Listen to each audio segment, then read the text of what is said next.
Welcome to our comprehensive overview tour of the Grand Staircase-Escalante National Monument, nestled in the heart of south-central Utah. Join us as we embark on a journey through this awe-inspiring landscape, renowned for its breathtaking vistas and natural wonders. Prepare to be enchanted by the beauty of this often misunderstood national monument.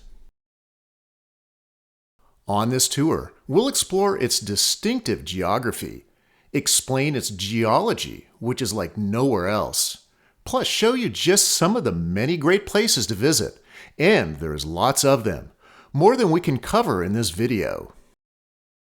If you've ever wanted to visit this place, or you'd just like to sit back and see some dazzling Utah scenery, then this video is for you. Stay tuned and we'll take you on a tour of this big region in less than an hour, a tour that would take several days if you were to see it all in person. The Grand Staircase-Escalante National Monument, or GSENM for short, which we'll simply refer to as the monument in this video, came into being in 1996. We'll discuss its history, plus the controversies and politics that affect the monument even to this day. It is a complex area in more ways than one, so it's no surprise that it's misunderstood. Is it all considered one place? Can it all be seen in one day? Was it named for the small town surrounded by the monument? Do staircases need to be climbed in order to see its scenery? The answer to all these questions is, no. Is it known for its numerous slot canyons? Does one of the most highly rated national scenic byways pass through it? Does the monument extend the grandiose geologic story of the Grand Canyon? Is it one of the newest places where many important dinosaur fossils are being found? The answer to all these questions is yes. Most importantly, though, this video tour will showcase the abundant beauty within this wonderful monument. And you'll see how this beauty comes in all shapes and sizes, from towering cliffs to winding canyons. It's a place that offers something extraordinary at every turn. Given that this is one of the largest national monuments in the U.S., this is also one of the longest videos we've ever created. So get an extra glass of whatever you're drinking and possibly some extra popcorn and prepare to sit and watch for a little longer than normal. All right, let's start by explaining some background about the monument. The name Grand Staircase comes from large geologic formations which appear as large steps on the Earth's surface. They come up from the Grand Canyon, which is the beginning of the staircase, and end at Bryce Canyon, which is the top. More about that later. The name Escalante comes from the first European explorer to this area, Silvestre Valles de Escalante. He was part of the Dominguez Escalante expedition that took place in 1776. These two Franciscan priests from Spain were the first white people to see the regions around Utah, Arizona, and Colorado. Along the way, they encountered a lot of hardships. It's quite a story, like having to swim across the Colorado River. When traveling around this whole area, you'll run across monuments to this expedition. Escalante itself is usually pronounced the way I'm saying it.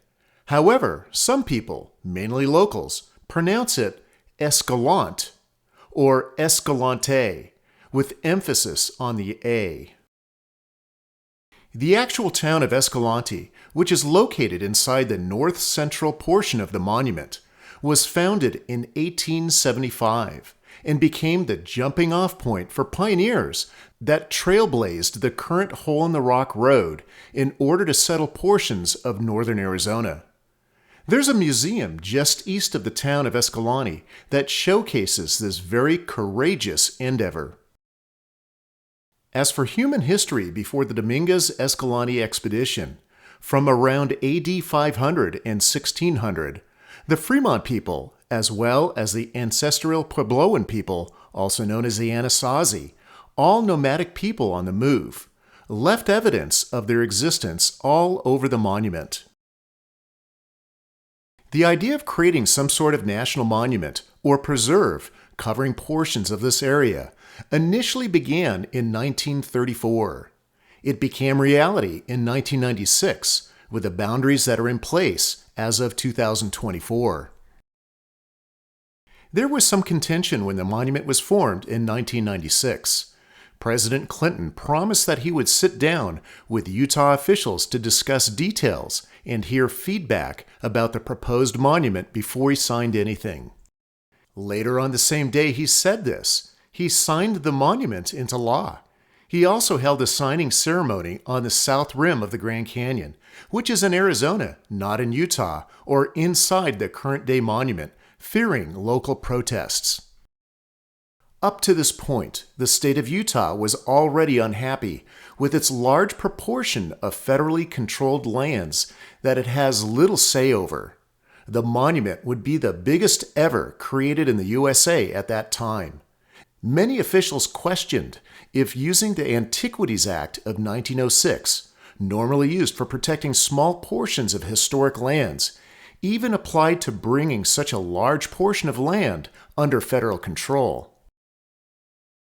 On the flip side of the controversy, as you'll see in this video, there are certainly a lot of gems to protect inside this large region.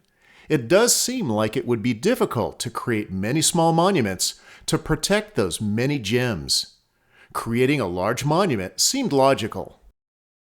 Another reason for the National Monument designation was to preserve the area from being damaged by any future mining activities.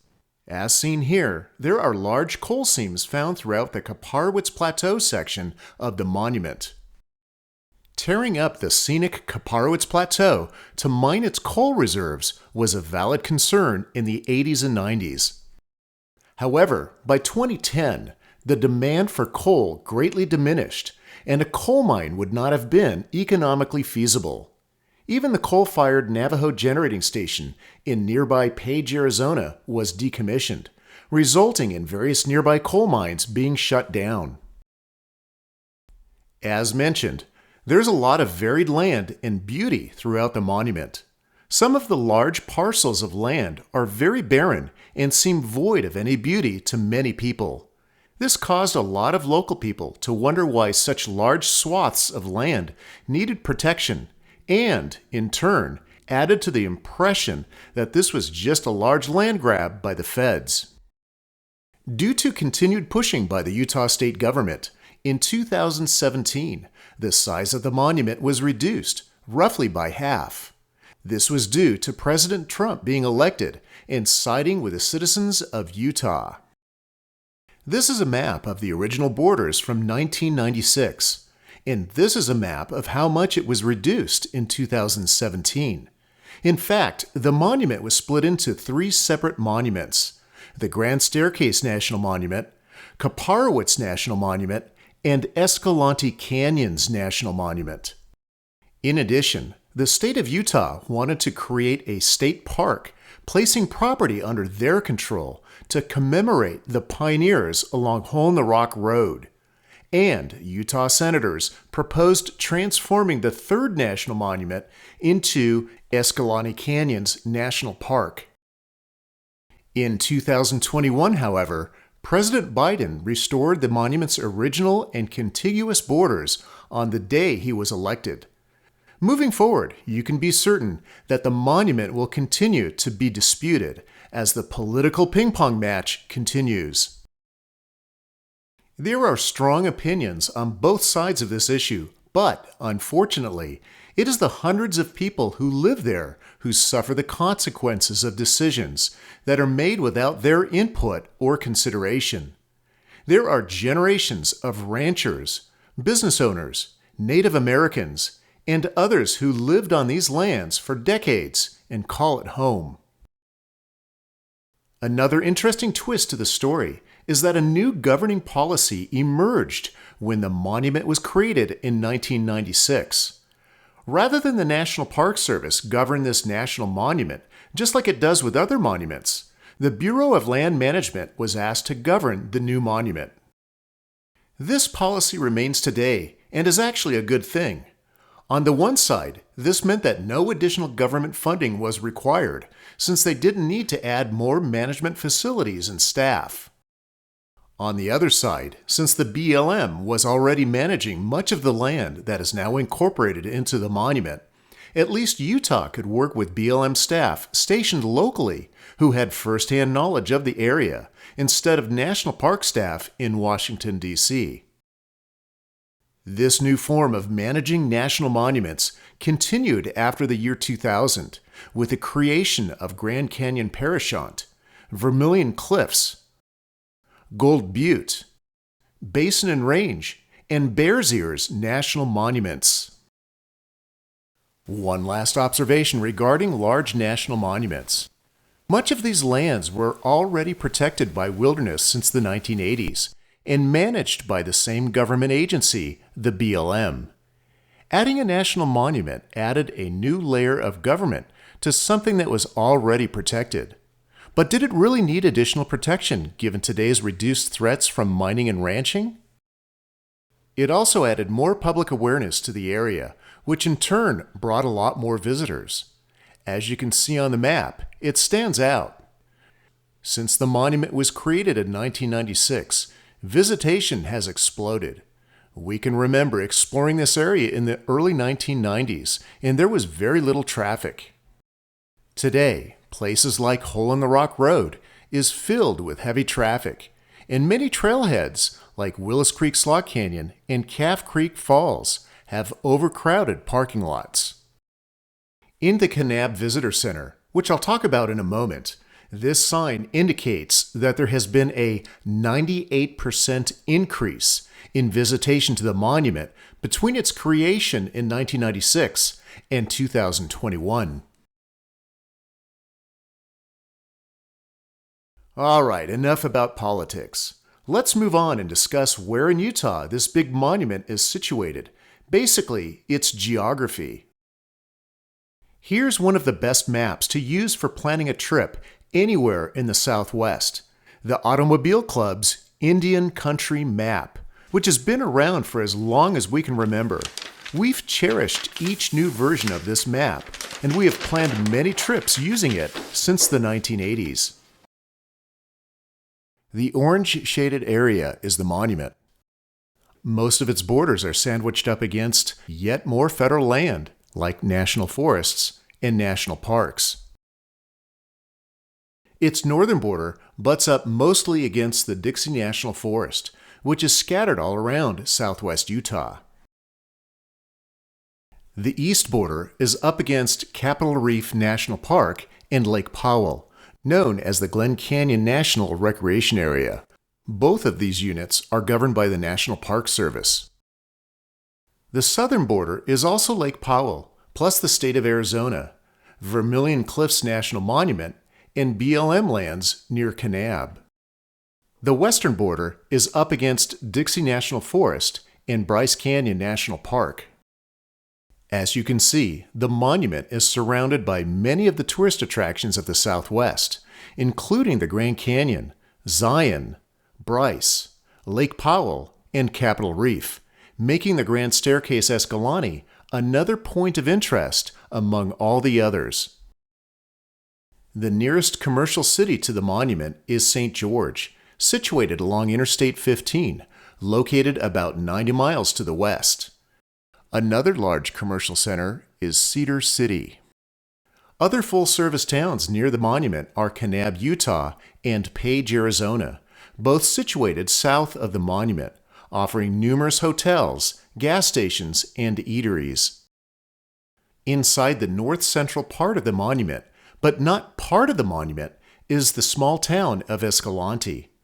Not as big as Kanab or Page, Escalante is a quaint, historic ranching community that has seen increased traffic over the past 10 or 20 years, consisting of tourists and adventure seekers attracted to the many slot canyons and hiking opportunities in the area.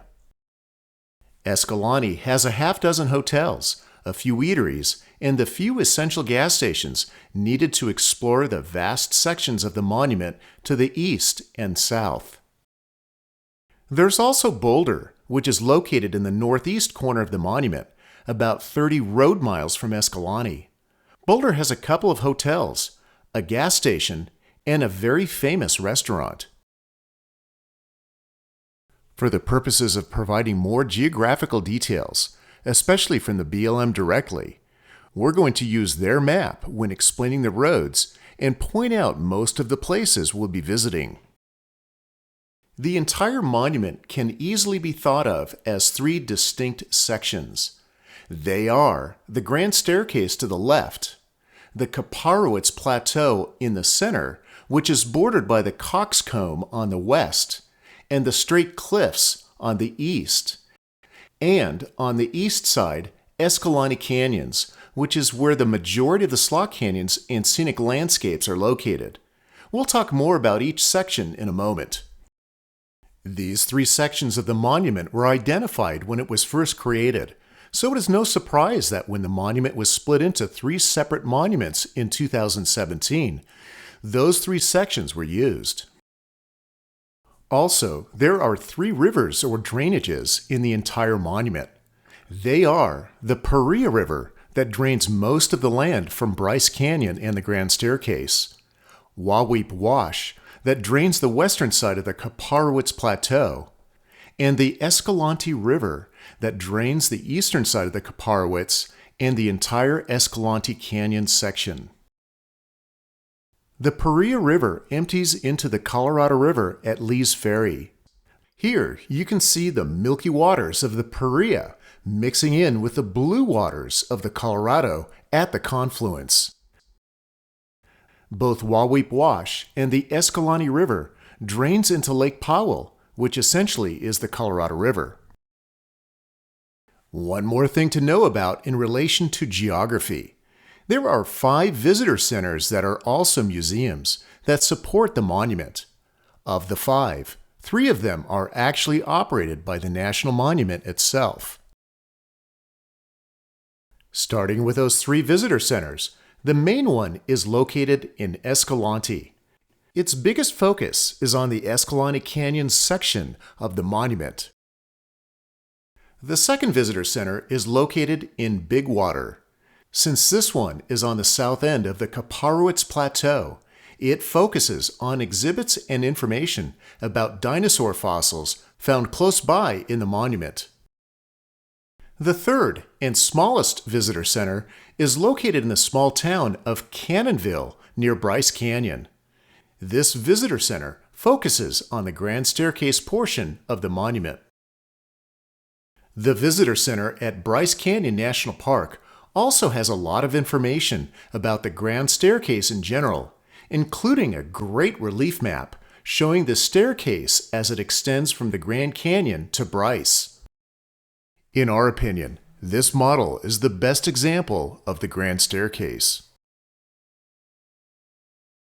The BLM Visitor Center in Kanab was one of the original centers that existed before the monument was created.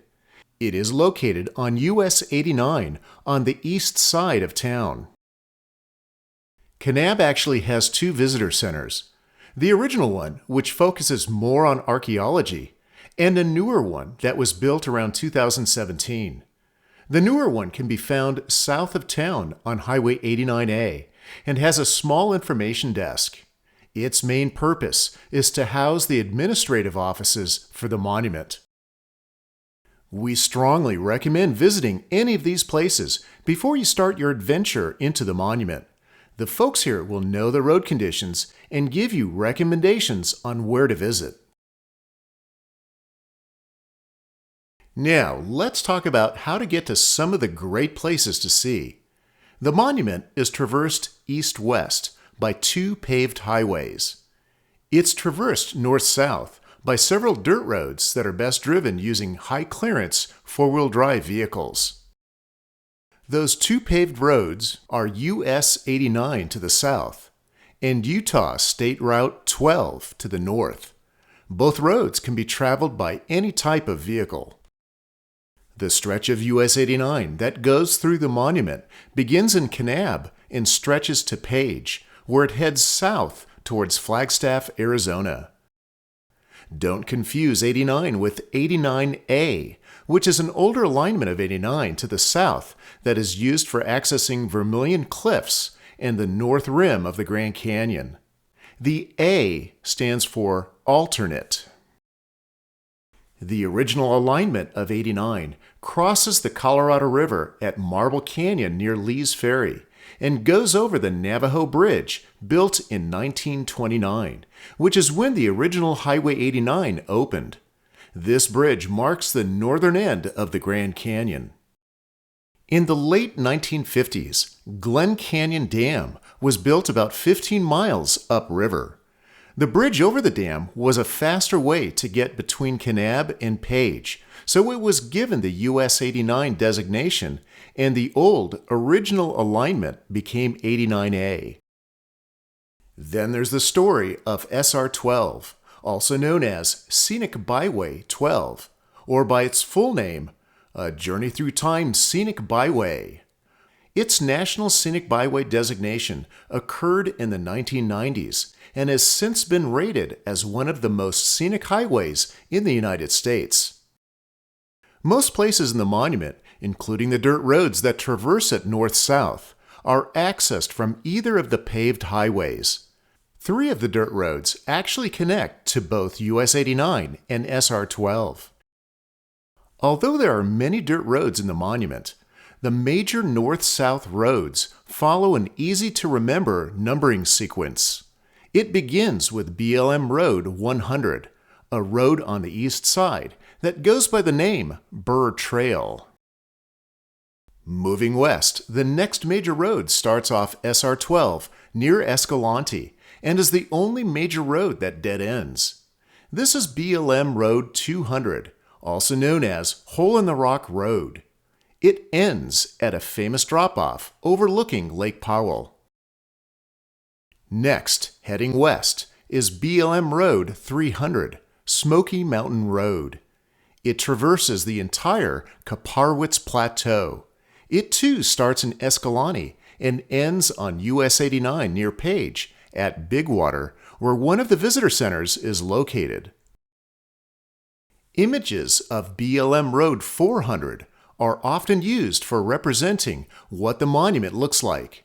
It's named Cottonwood Canyon Road, or just Cottonwood Road. For most of its length, it follows the Coxcomb, which is a major north-south trending geologic feature, basically a big warp in the Earth's surface.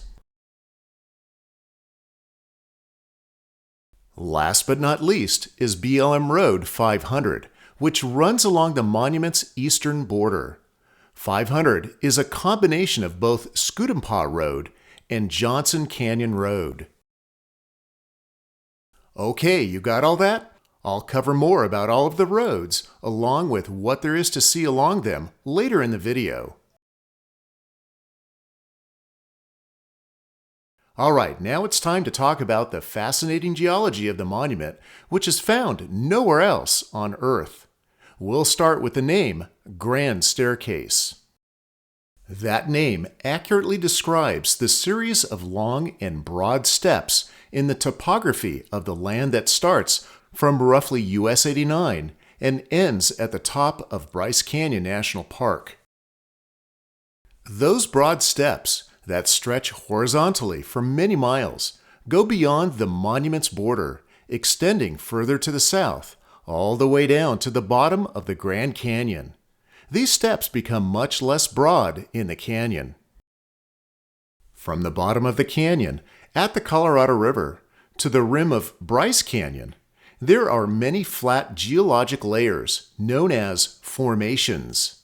A formation is a unique collection of earthen material, rock and dirt, that is unlike the formation above it or below it. It's these flat formations, seen as stripes on the side of the canyon walls, that make the Grand Canyon so striking. These formations were all deposited over a very long period of geologic time. So long, it's hard to really comprehend. The lowest formation at the Colorado River level was deposited roughly 2 billion years ago, whereas the top formation at Bryce Canyon was deposited about 50 million years ago. Each of these formations were deposited with different types of earthen material.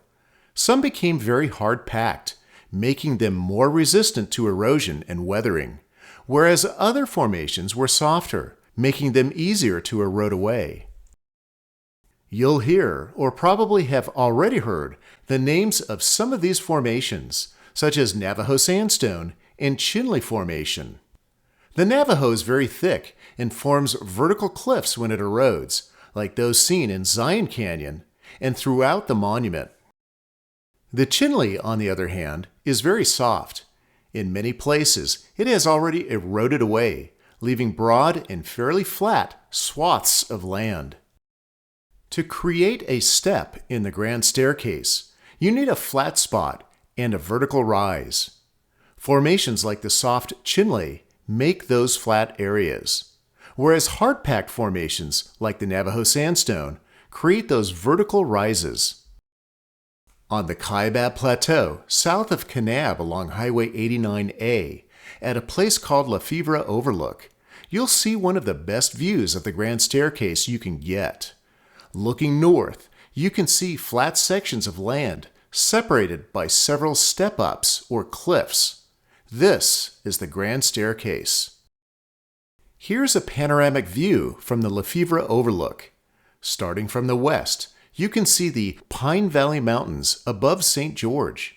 We'll use both this panorama and this cross-section of formations to point out all the steps. Panning east, you can see this very large plain, all of which is on top of the Kaibab Limestone Formation.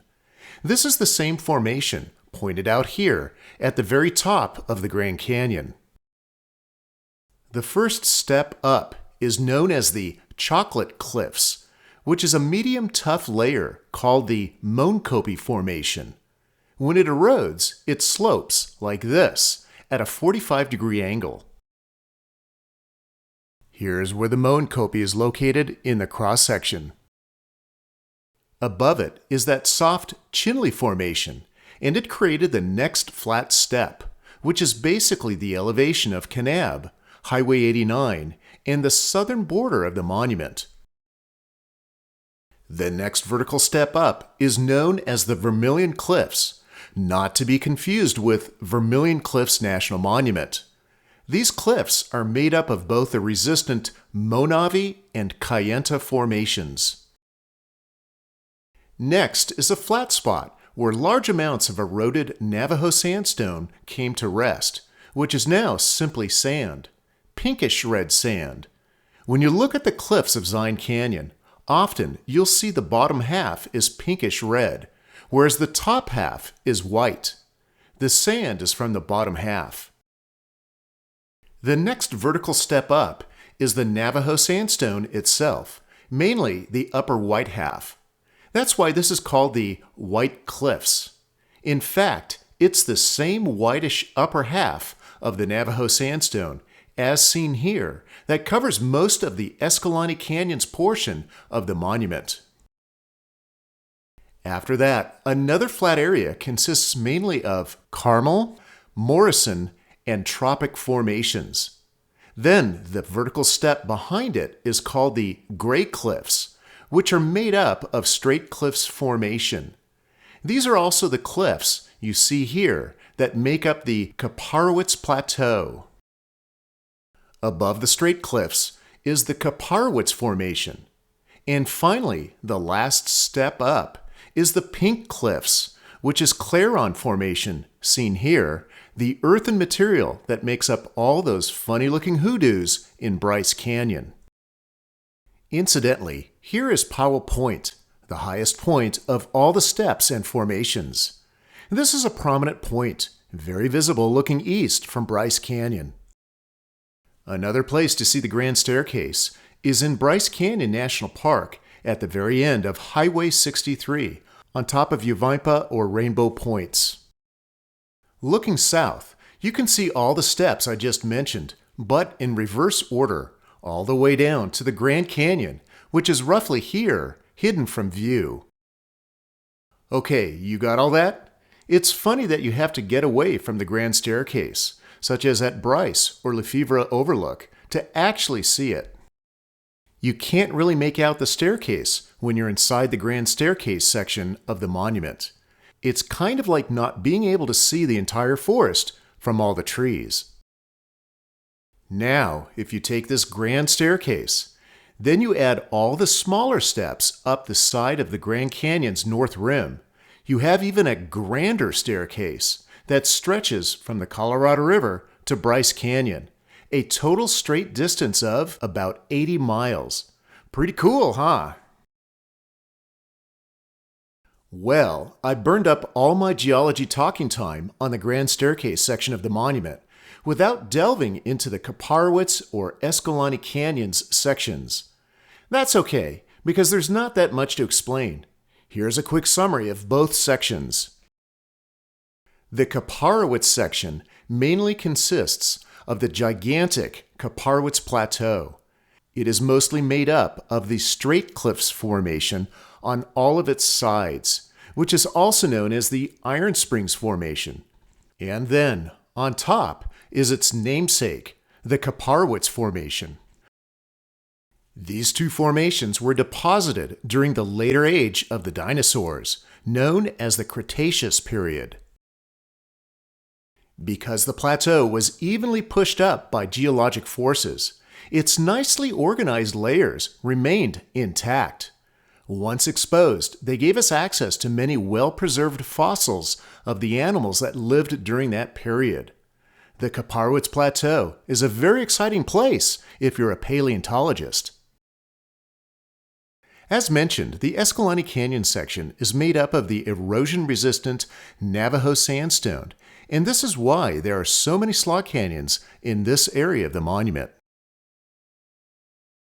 As small creeks descended down, they slowly, relentlessly eroded away the hard Navajo sandstone and carved their way straight down to form the vertical cliffs of a slot canyon. The more erosion, the deeper the canyon.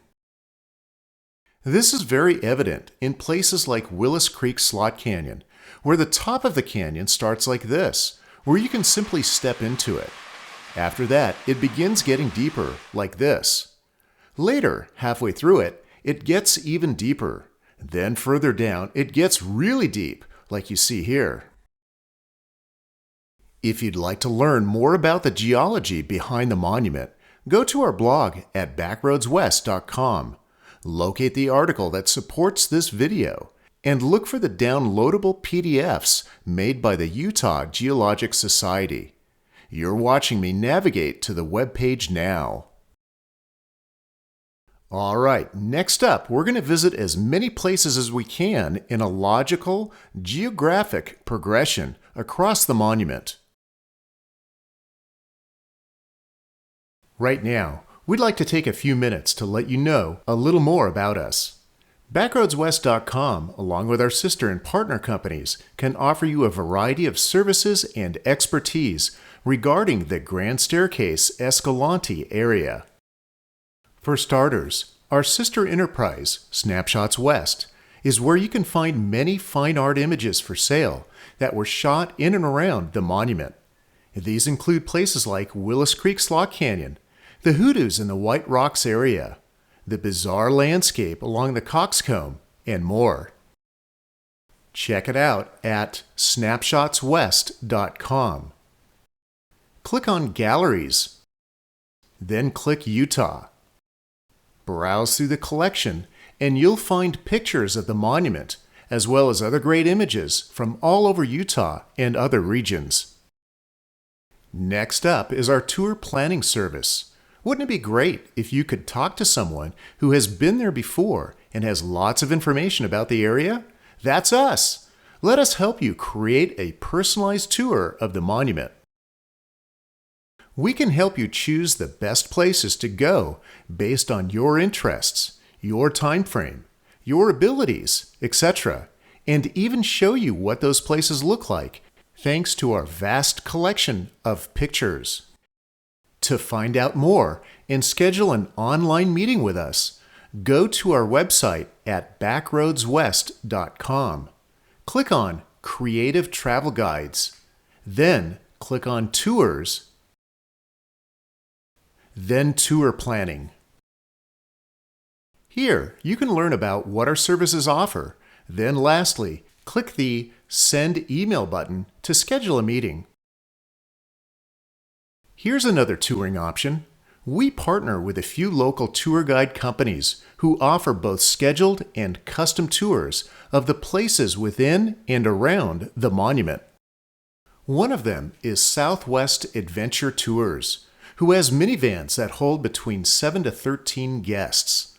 One of their tours covers the monument and is 7 days in length. Each day is spent hiking 3 to 6 miles, along with some scenic driving. See the full itinerary at their website, southwestadventuretours.com. Then scroll down and click on Canyons of the Escalante. You'll see the entire itinerary, and you can watch a video that shows a summary of the tour. And while you're at their website, check out their other tour offerings, which include a couple of tour variations that visit Utah's Mighty 5 national parks, which is Zion, Bryce, Capitol Reef, Canyonlands, and Arches. All right, let's get on with the second half of our presentation. Now for the part of the video you've all been waiting for. What do all these places and points of interest look like? And where are they located? Well, here we go. Just remember, we're not going to cover every possible place there is to see and visit in the monument right now. That would result in one very long video. So instead, we'll be creating shorter, separate videos of places within the monument. Be sure to subscribe to our channel so you'll be notified of any new tours. And if you'd like to share some of your favorite places in the monument that we didn't cover, please mention them in the comments below. Of the places we will show you, it will just be a short glimpse. We're going to scroll through the monument from west to east this time, starting with places to see off of Skutumpah Road. Yes, it took me a while to learn how to pronounce that Paiute word correctly. There's a fun little story that helped me. When Utah became a state in 1896, one of the conditions of statehood was to abolish polygamy, which was popular in the Mormon Church.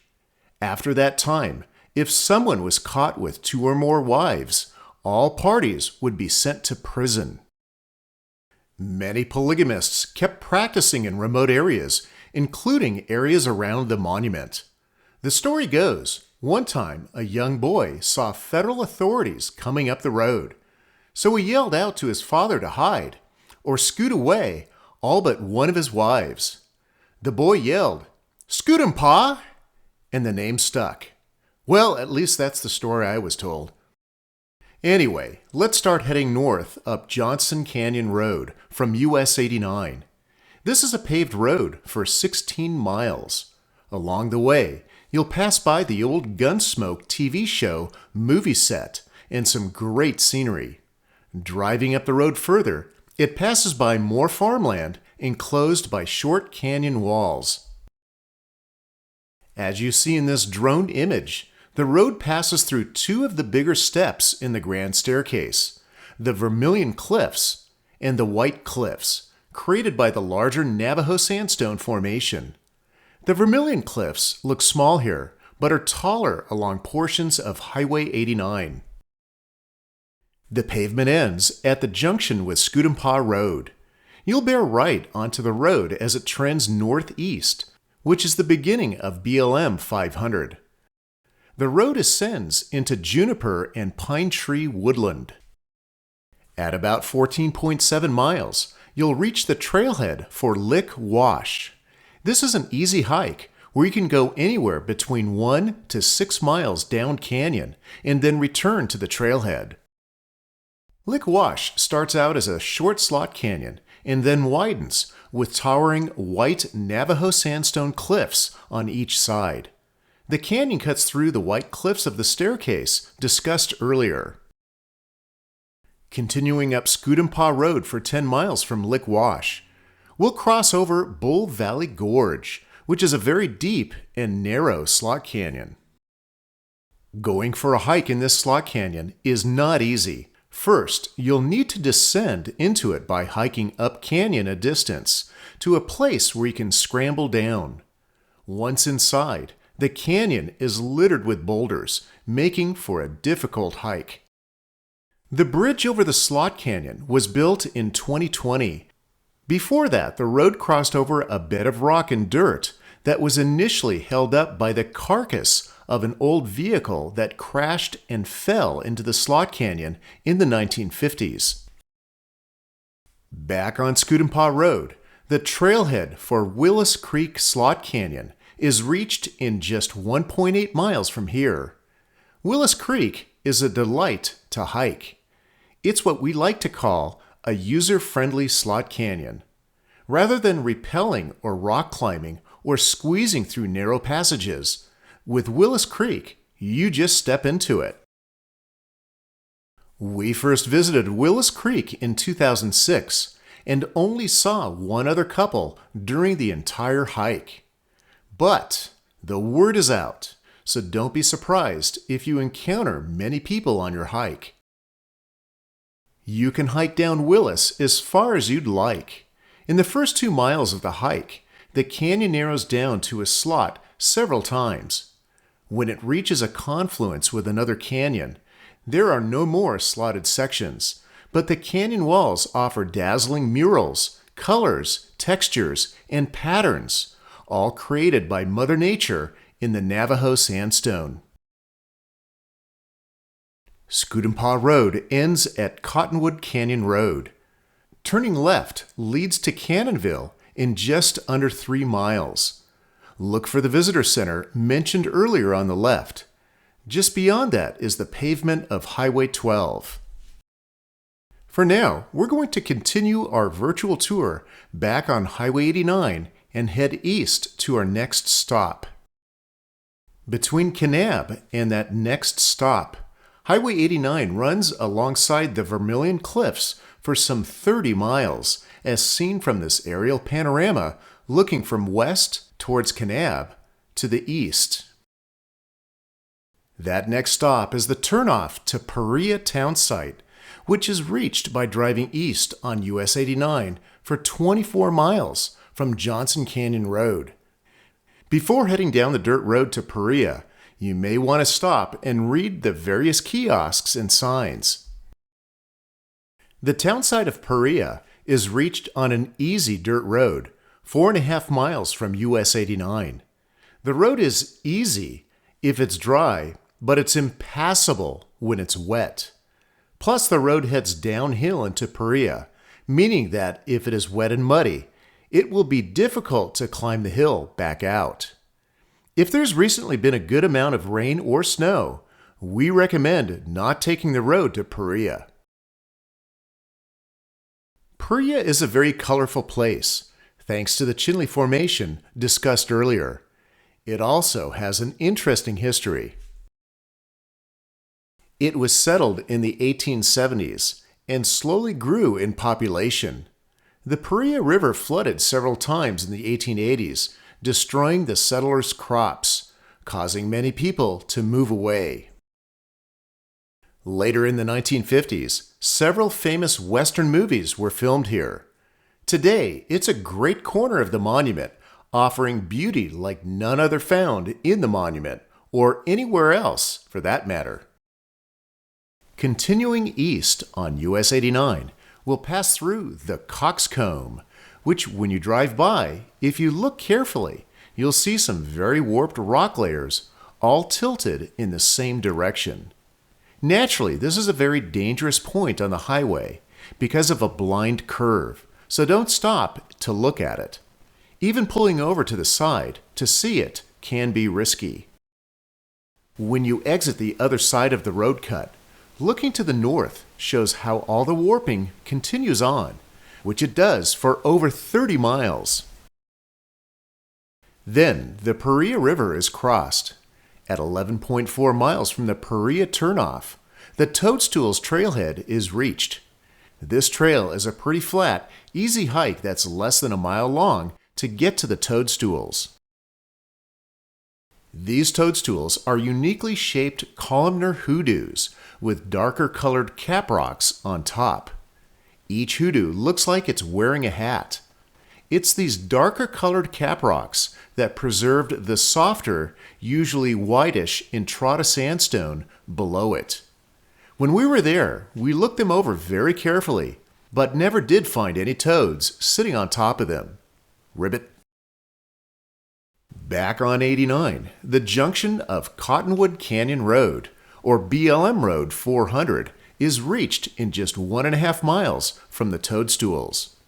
Before heading down this long dirt road, it's best if you have already inquired about the road's conditions from the visitor center in Kanab, because it's prone to washouts.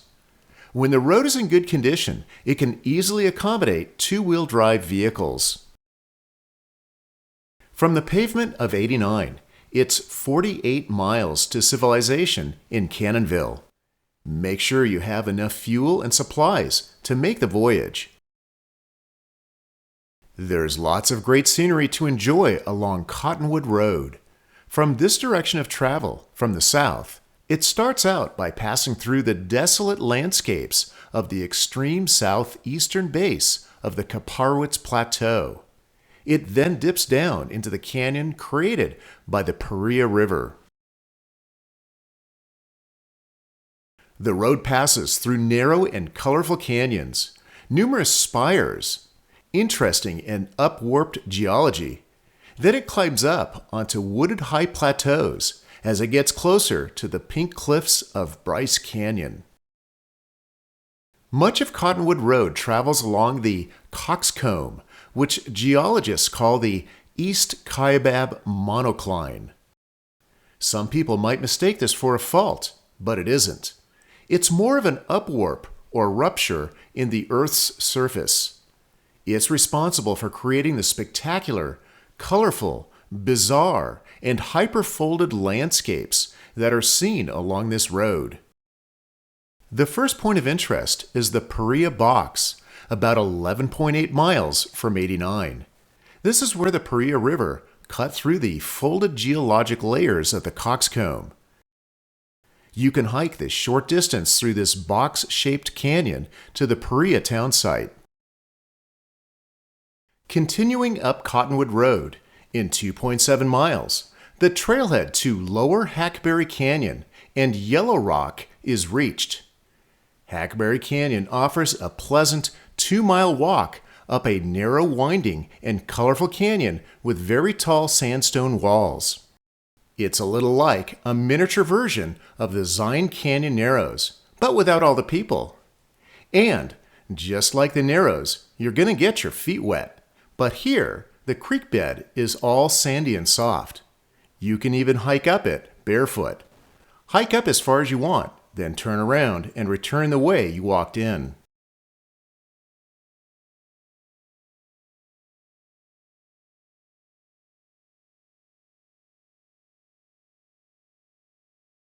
Yellow Rock is a real oddity. The hike to the top to explore its surface is a bit strenuous, but certainly worth it. If you don't have time for the hike, climb the road to the top of the Coxcomb on the east side of Cottonwood Road, which is Road 430. Views of Yellow Rock and the Coxcomb are awesome from here. This very steep road requires a four-wheel drive vehicle. The next stop to enjoy on Cottonwood Road is the Cottonwood Narrows Slot Canyon. It's signed and easy to find from the road. There's both a north and south entrance. The hike through this slot canyon is easy once you're over the initial rock scramble and offers an under-the-hood look at the geology and crazy rock formations of the Coxcomb.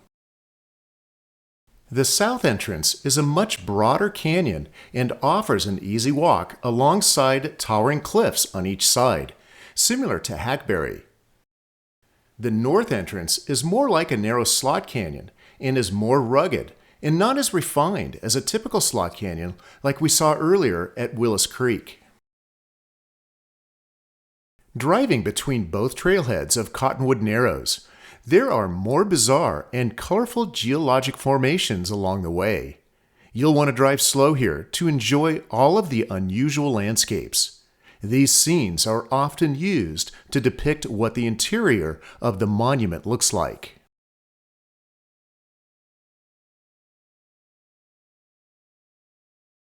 A few miles past the Narrows is, in our opinion, one of several highlights of the monument, Grosvenor Arch.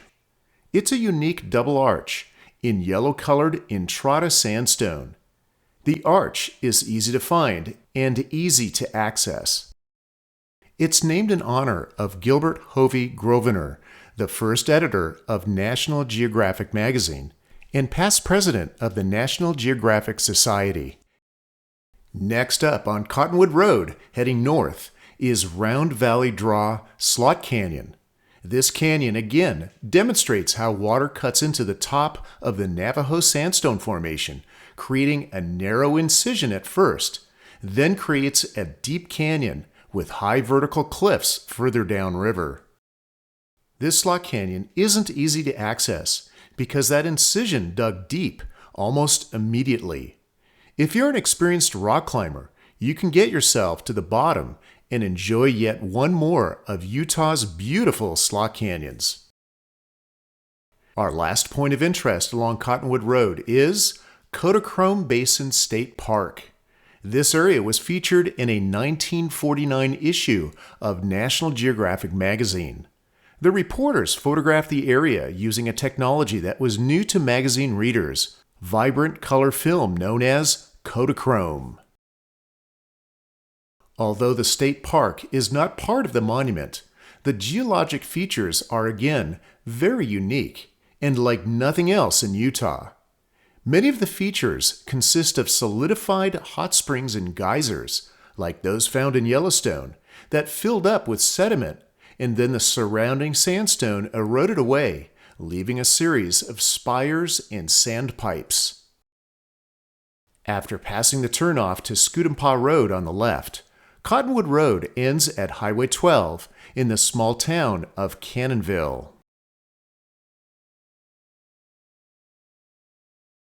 All right, back to US 89 and its junction with Cottonwood Road.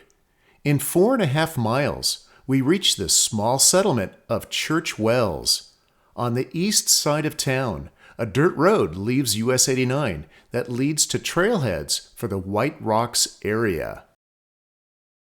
White Rocks is named after the white Entrada sandstone that is eroded away here, leaving behind very bizarre geologic formations and the largest number of hoodoos or toadstools in the monument. You can easily spend 2 or 3 days exploring this area and find something unique and different after rounding each corner. The White Rocks area is composed of 3 small areas. They are the area around Zebra Hoodoo, named after this hoodoo. White Valley, which is a larger area containing a whole array of geologically unique rock features, and Sidestep Canyon, which contains the most bizarre formations of all the 3 areas. Nearby are the famous and gigantic Wahweap hoodoos. Look for a video that we'll publish shortly that covers the White Rocks area in more detail. Continuing east on US 89, not far from Church Wells, we'll encounter the town of Bigwater. Here you'll find one of the monument's visitor centers and the turnoff to BLM Road 300, known as Smoky Mountain Road. As mentioned earlier, Road 300 stretches about 77 miles from Bigwater to Escalante, traversing the immense span of the Kaparowitz Plateau.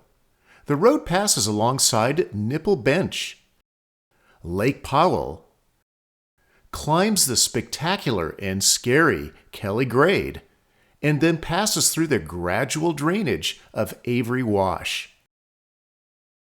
Road 300 is all dirt. Don't attempt driving all of it unless you're in a capable high-clearance four-wheel drive vehicle. Before starting out, make sure you have enough fuel and supplies to last the entire trip.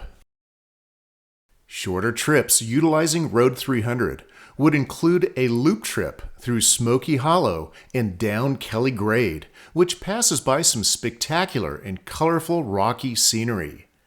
Descending the Kelly Grade can be a little intimidating.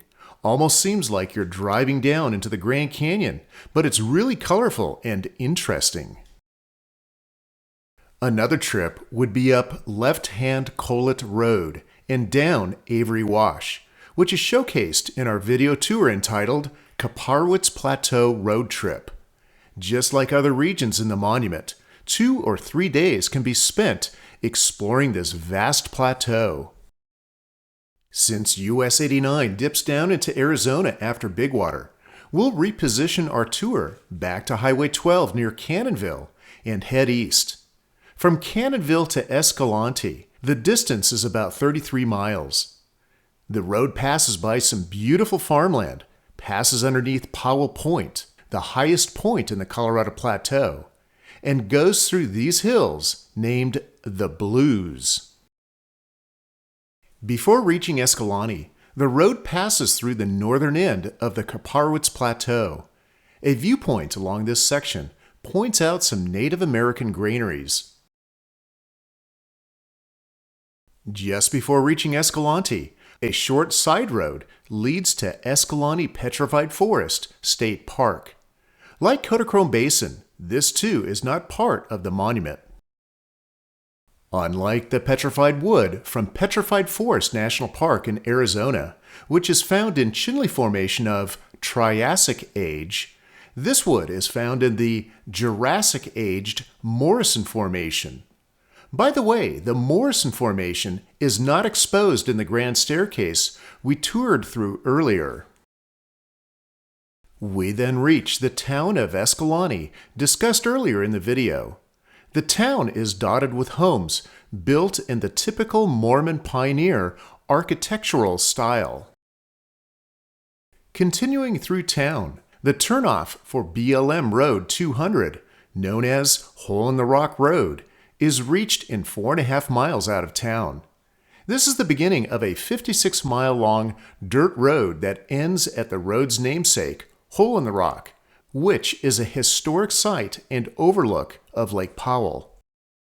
And within those 56 miles is access to so many great places, hikes, etc., that we could easily make a separate 1-hour video just for them.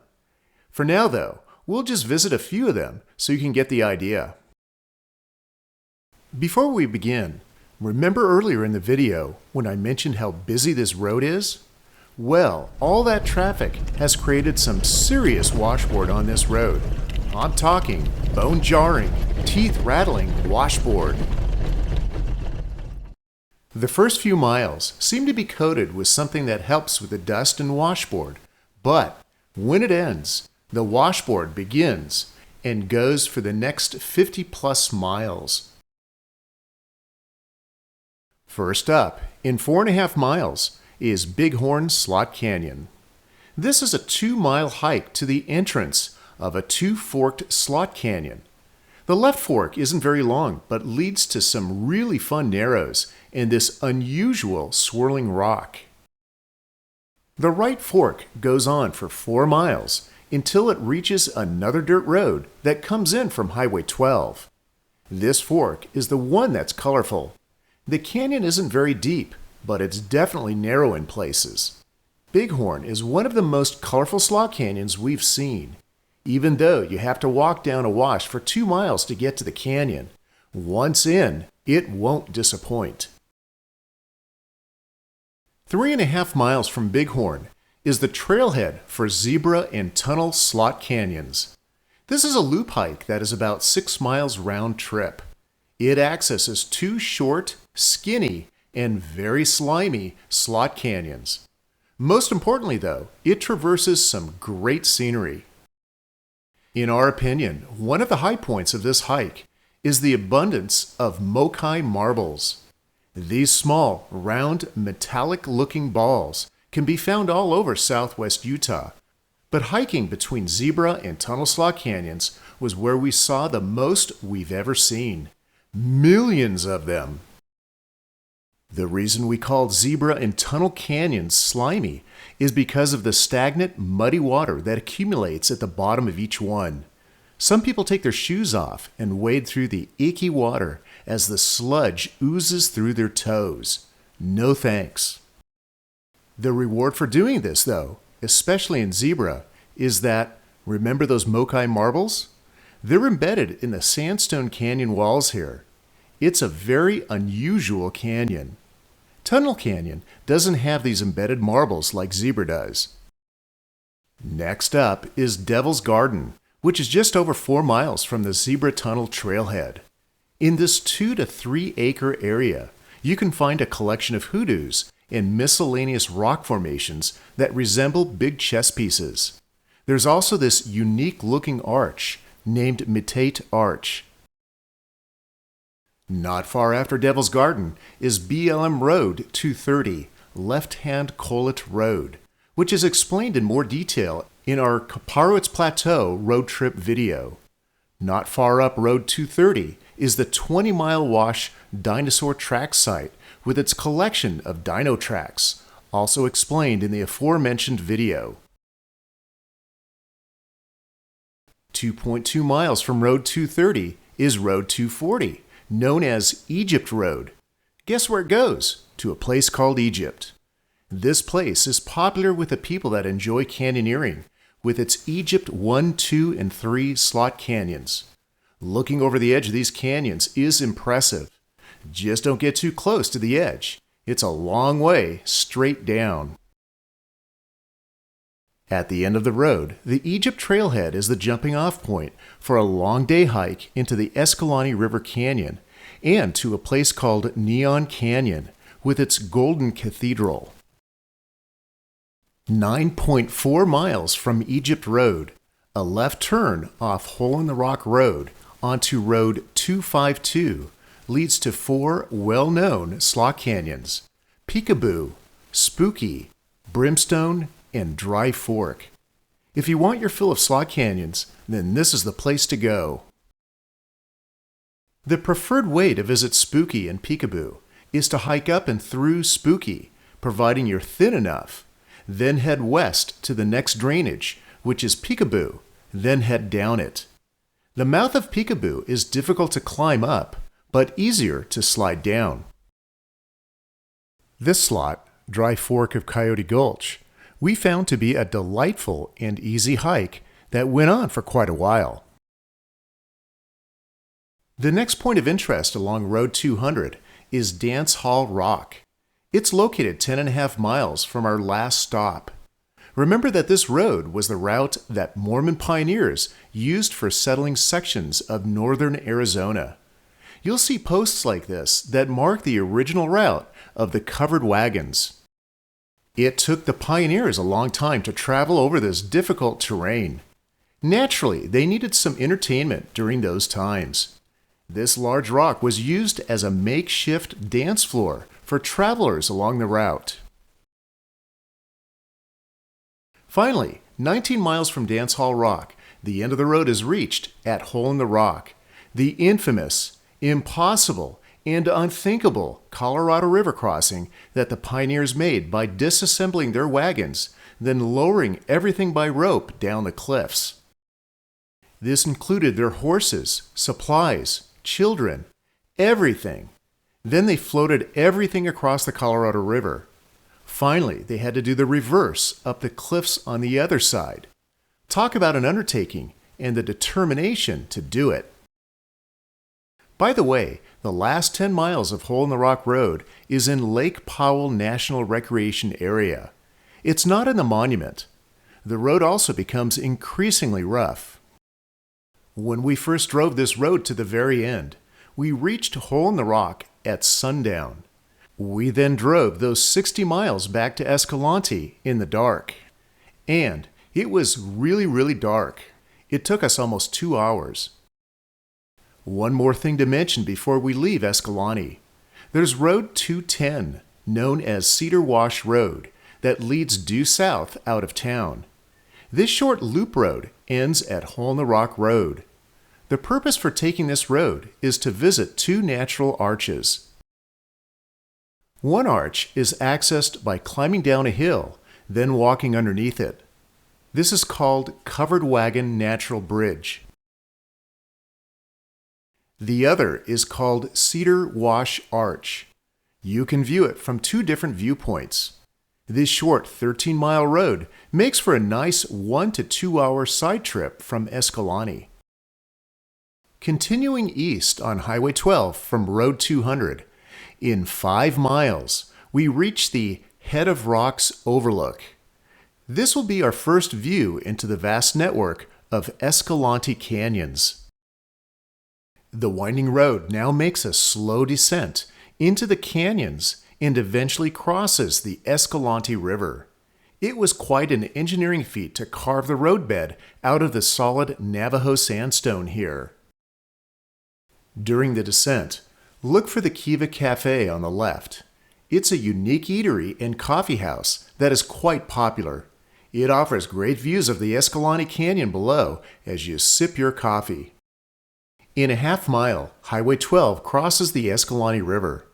Just after crossing the bridge, on the left, is a parking area for the Escalante River Trailhead. This long trail stretches from the town of Escalante all the way to Lake Powell. Using this trail, day hikes can be made to several places of interest. One of those is the Escalante Natural Bridge and Cliff House Arch, also known as Escalante Arch. This is a great 4-mile round-trip hike that gives you a taste of the beautiful Escalante River Canyon. If you hike it, prepare to get your feet wet, as there are many river crossings. The Natural Bridge is not an arch, but just as the name implies, it appears like a road bridge. Cliff House Arch is just above its namesake, a cliff house built by the Anasazi, who walked these canyons long before we did. Highway 12 now starts up narrow Calf Creek Canyon for a mile, then begins to climb out of the canyon. But before the road starts climbing, a short side road leads to the very popular Lower Calf Creek Falls campground and hiking trail. This is one of the centerpieces of the monument. This 6-mile round-trip hike winds through a very beautiful and lush canyon. Around late April, all of these trees are glowing with spring green. In the fall, those same trees glow yellow and gold. Those colors, mixed with the canyon's tan and red cliffs, makes a kaleidoscope of colors. Naturally, the pinnacle of the hike is Calf Creek Falls itself. This scene says it all. There's also an Upper Calf Creek Falls that can be accessed via a 3/4-mile long trail with a descent of 500 feet. Its trailhead is 5.8 miles from the Lower Falls trailhead. Back to the point where Highway 12 climbs out of Calf Creek. This is the beginning of the famous Hogsback and is probably the most popular section of scenic Highway 12. It's where the road traverses a skinny ridge with steep and high drop-offs on each side for about 3.5 miles. It's pretty impressive. Anyone with a fear of heights should probably be blindfolded, as long as it's not the driver. A few miles up Highway 12, the turnoff to Hell's Backbone Road is reached. This is a spectacular 40-mile-long road trip that leads back to Escalante, all on dirt. Yes, we've even driven it once with our Toyota Camry. It crosses over the infamous Hell's Backbone Bridge and into the high country of the Aquarius Plateau, also known as Boulder Mountain. Its route passes through numerous aspen tree groves, making for outstanding fall colors, which usually occurs in the last weeks of September to the first part of October. This was the original road that connected Boulder to Escalante that was built in the 1930s.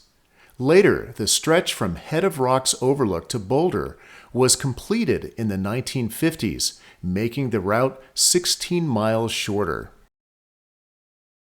Next up on Highway 12 is the town of Boulder.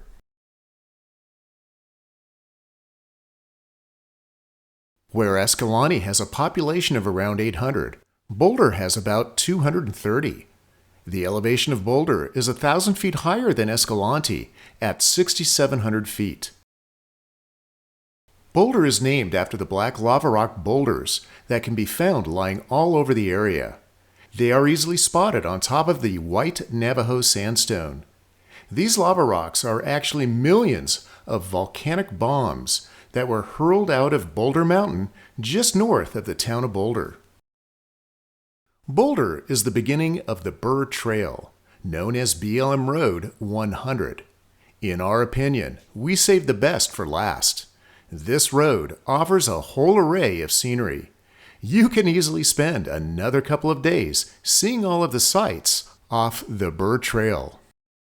The pavement of the Burr Trail ends when it crosses into Capitol Reef National Park and becomes a well-groomed dirt road. The highlight of the Burr Trail is its passage through long and skinny Long Canyon. The pavement continues through the orange-colored sandstone for an unbelievable 6 miles. Just a half a mile into the narrow canyon, Singing Canyon is on your left. Although many people refer to it as a slot canyon, it isn't. It's actually something geologists call a joint. The harmonics inside this short canyon are apparently so good that many choir groups and musicians come here to perform and experience the magic of it. When the road climbs out of the canyon, this colorful scene is encountered. Here, the views to the east look over what's called the Circle Cliffs, and beyond is Capitol Reef National Park. The high mountains in the distance are the Henry Mountains. A few miles after the summit, look for a road that leads off to the right. This is the start of the Wolverine Loop, a 22-mile dirt road that passes through yet more vast scenery and the impressive and diverse geology of the monument. One highlight of this loop road is the Wolverine Petrified Wood Natural Environmental Area. The petrified wood here is unusual as it is mostly solid black in color, unlike what's found in either Zion or Petrified Forest National Parks.